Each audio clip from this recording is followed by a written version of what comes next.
Welcome back. Tonight, Metro Council members are set to vote on budget proposals ahead of the deadline to pass a balanced budget at the end of the month.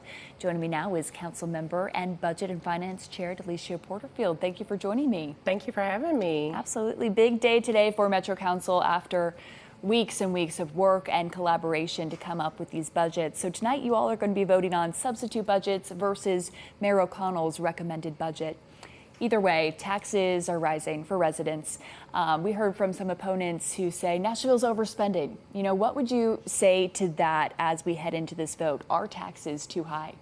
You know, if you look at the last 25 years, we've only raised property taxes three times, over the last 25 years.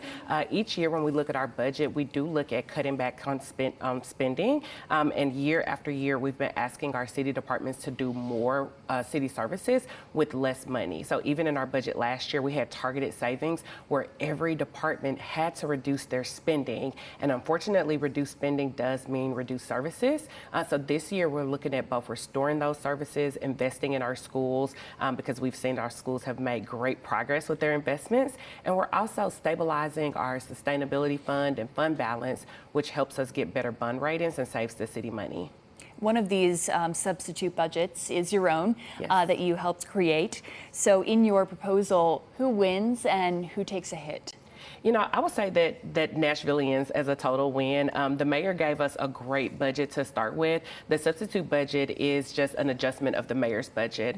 So in the mayor's budget, lots of good priorities and city services were funded. In my substitute, I was able to increase employee pay by an additional 1% on top of the additions that the mayor had already added. So I am going to the recommended amount that the civil service recommended for employee pay. I also did more funding for some of our youth programs, after school programs, money for social services. We know that there are lots of concerns with like food scarcity right now. So making sure that we have some funding for that. Also funding for maternal health and doulas through the Safe Babies program. So there are various initiatives that are in this budget that will help all Nashvillians. Going back to the property tax increase, it's what's on a lot of folks' mind, especially long-term residents who, when they moved in, perhaps prices and expenses were not as high as they are today, and maybe not as high as they will be on July 1st. So what would you say to those residents who are just kind of grappling with another price hike in their budget?